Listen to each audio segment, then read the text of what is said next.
Hello everyone, welcome to Step Up Academy. I am Vanya Naren, your educator for English language. और जैसा कि आप देख पा रहे हैं, मैं आ गई हूँ आज फिर से यहाँ पे अपने प्यारे से पैंडा के साथ। राइट, आज जो पैंडा है ये एक्चुअली जो भागते दौड़ते आया है, तो उसके भागते दौड़ते आने का एक रीज़न है। वैसे भी ये हमेशा ही आता है, लेकिन आज जो आया है तो एक्चुअली आपके एग्जाम का टाइम जो है बिल्कुल सर पे आ गया है और ये कराने वाला है आपको सुपर क्विक रिविजन। मतलब क्या, फटाफट से रिवीजन कराने वाला है आपके चैप्टर का। मतलब इसमें हम बहुत ज़्यादा टाइम नहीं करने वाले हैं, जितनी जल्दी हम एक मोटे तौर पे, क्योंकि क्वेश्चन आंसर्स वगैरह हम कर चुके हैं, वन शॉट में हम सब कुछ कंप्लीट कर चुके हैं, ग्लॉसरी डिस्कस कर चुके हैं, सब कुछ कर चुके हैं। ये क्विक फटाफट वाला रिवीजन है। अब लैंग्वेज में फटाफट रिवीजन क्या होता है कि भैया, लैंग्वेज सबसे आसान काम ये है कि चैप्टर की समरी और थीम और ऑथर, तीन चीज़ें अगर हमारे समझ में आ गई ना, तो हमारा फटाफट रिवीजन जो है वो हो जाएगा। फिर तो किसी भी प्रकार के क्वेश्चन आएंगे, रेफरेंस टू कॉन्टेक्स्ट आएगा तो वो भी हम कर लेंगे। ये सब कुछ चीज़ें हम वैसे भी कब कर चुके हैं, वन शॉट में कर चुके हैं। तो ये तो हमारा क्या है, वो लास्ट मोमेंट वाली जो पढ़ाई होती है ना, बिल्कुल एग्जाम है कल और आज हमें देखना है, तो हम ये सोच रहे हैं कि भाई हमारे पास ज़्यादा टाइम नहीं, 15-15 मिनट में फटाफट फटाफट फटाफट चैप्टर रिवाइज करते चलते हैं। वो वाला आज सुपर क्विक रिविजन होने वाला है। ठीक है, अब सुपर क्विक रिविजन में जब हम यहाँ पे देख रहे हैं तो देखो क्या हो रहा है।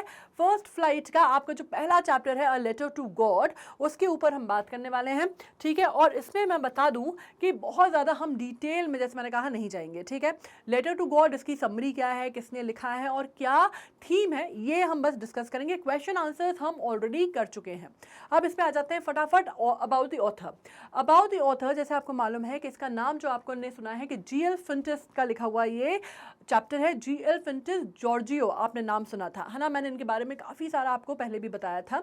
अब यहाँ पे जो जो बूढ़े से दादाजी क्यूट से दिख रहे हैं, इन्होंने ये लिखा है। ठीक है, अब आप ये समझ लीजिए कि इन्होंने बहुत पहले लिखा है और ये जो दादाजी यहाँ पे दिख रहे हैं, ये बहुत इंपॉर्टेंट कैरेक्टर रहे हैं मैक्सिकन रिवॉल्यूशन के। मालूम है आपको?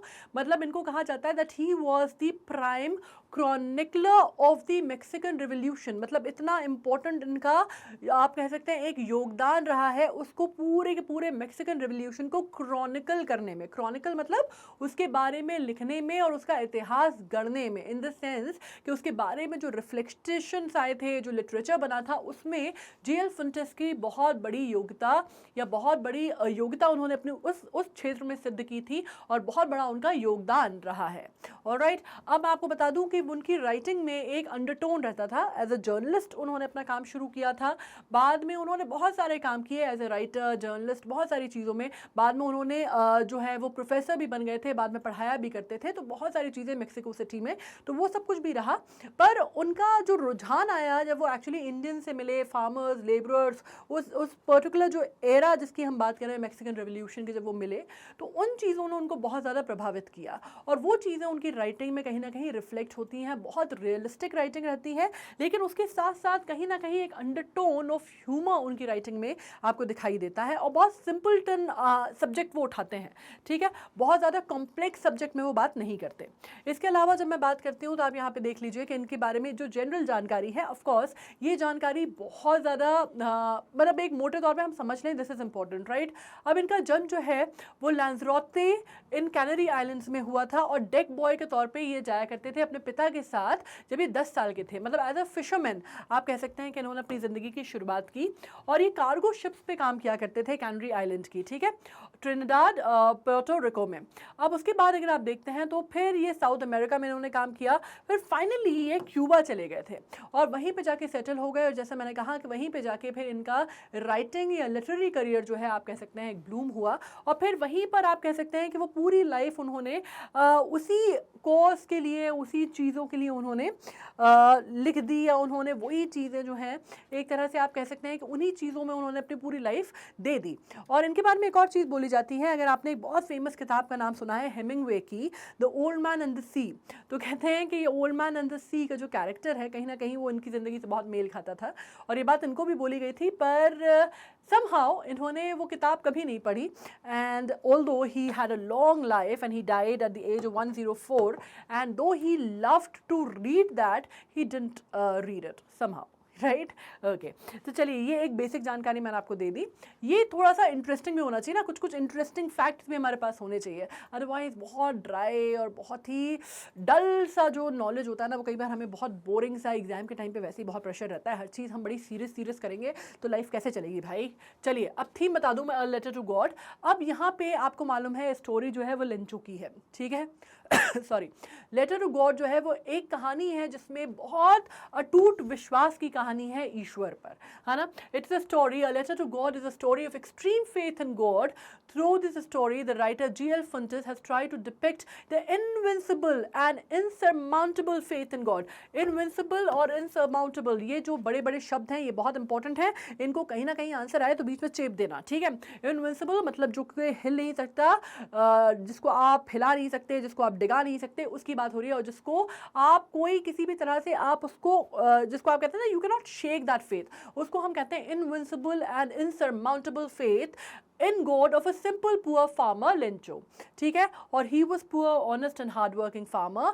Hence he wrote a letter to God and asked God to send him money and basically send him help in his time of troubles, ठीक है। और उसका इतना अटूट विश्वास था कि वो ये मानता था कि अगर वो लेटर लिखेगा भगवान को तो भगवान तो उसकी सहायता करेंगे ही। तो ये बेसिकली थीम है। तो थीम क्या हुई?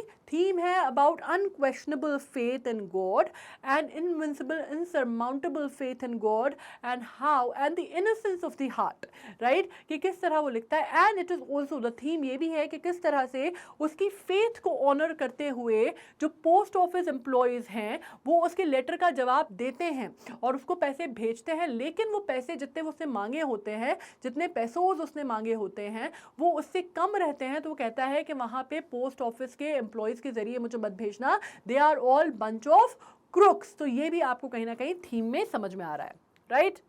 नाउ समरी पढ़ लेते हैं फटाफट, पूरा चैप्टर हम पढ़ चुके हैं तो उसमें बहुत ज़्यादा दिक्कत नहीं होगी। Lencho was a dedicated agriculturist, या हम सीधे सीधे फार्मर भी लिख सकते हैं। He was expecting a decent harvest, yet sadly a hail storm came and destroyed his harvest totally.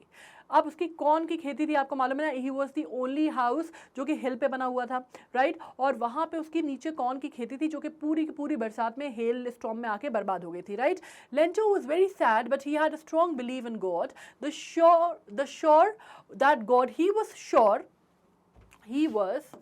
he was sure that God would definitely help him. He was an extremely straightforward man. He composed a letter to God, या composed की जगह सीधे सीधे wrote भी लिख सकते हो, ठीक है, जो भी ठीक लगे दोनों में से वो लिख सकते हो। He wrote a letter to God. In a letter he asked God to send him 100 pesos. 100 pesos जैसे हमारे यहाँ रुपया होता है वहाँ पे pesos चलता है, ठीक है। Now and after that he went to the post office and put the letter into the post box. उसके बाद क्या हुआ? The postman removed the letter from the letter box, या took out the letter from the letter box, ये भी लिख सकते हो। He read the address on it and laughed badly. Then he rushed to the postmaster and presented to him that strange letter. The postmaster also chuckled in the same way. chuckle मतलब हंसना, मतलब थोड़ा सा आप मजाकिया वे में जब हंसते हो उसको कहते हैं chuckle करना, ठीक है। When he saw it addressed to God, when he read the letter he got very serious.